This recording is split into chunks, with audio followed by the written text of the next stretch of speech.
Apesar de todo paciente com Parkinson poder fazer a cirurgia, nem todo paciente necessita dela. Então isso é importante, porque existe uma triagem em que o especialista determina aquelas pessoas que se beneficiam da cirurgia. Em geral, nós fazemos avaliações para que o paciente, para reafirmar a indicação da cirurgia. Aqueles que mais precisam da cirurgia são os pacientes que têm uma doença um pouco mais evoluída em termos de sintomas, ou seja, o paciente que, apesar de haver uma boa resposta à levodopa, de ter tido uma boa resposta à levodopa, que é a medicação principal, ela já não resolve o problema o dia todo e todos os dias. Então, existem os efeitos colaterais, os movimentos involuntários e, eventualmente, a falta do efeito da medicação. Então, nessa época da doença, nesse ponto de evolução da doença, é que a cirurgia está mais indicada. Uma vez identificado em que o paciente pode, eventualmente, apresentar melhora com a cirurgia, nós partimos para as avaliações. Em geral, o paciente deve fazer uma ressonância magnética, que se determina ou se exclui outras doenças ou outras alterações anatômicas que possam eventualmente dificultar a cirurgia. Nós fazemos duas avaliações especializadas. Uma delas é a avaliação cognitiva e neuropsiquiátrica.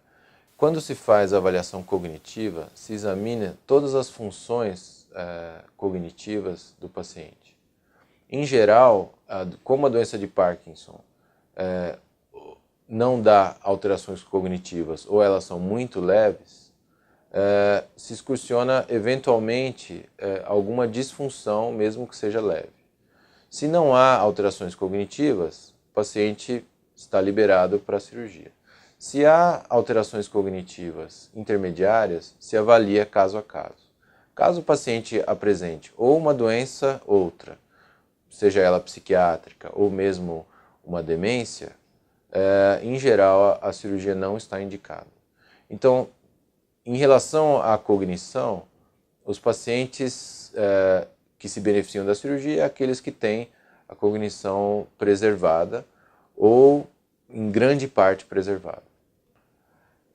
Outra avaliação que nós fazemos, e essa também é muito importante, é a avaliação da resposta à levodopa.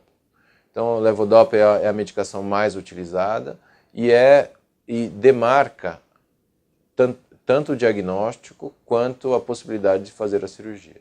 Ou seja, pacientes que apresentam boa resposta à levodopa também vão apresentar boa resposta na cirurgia. Nós fazemos um teste em que o paciente, de um dia para o outro, deve deixar de tomar as medicações. Na manhã da avaliação, ele é examinado, ele ganha notas em diversos quesitos motores. Logo depois dessa primeira avaliação, ele toma a medicação e ele é reavaliado com os mesmos quesitos. E com isso se quantifica a resposta à levodopa. Em geral, se essa resposta é maior do que 30%, mas idealmente em torno de 50%, a cirurgia está indicada. Então, são duas avaliações, uma cognitiva e neuropsiquiátrica e a outra a resposta à levodopa e avaliação neurológica, além da ressonância que se preconiza.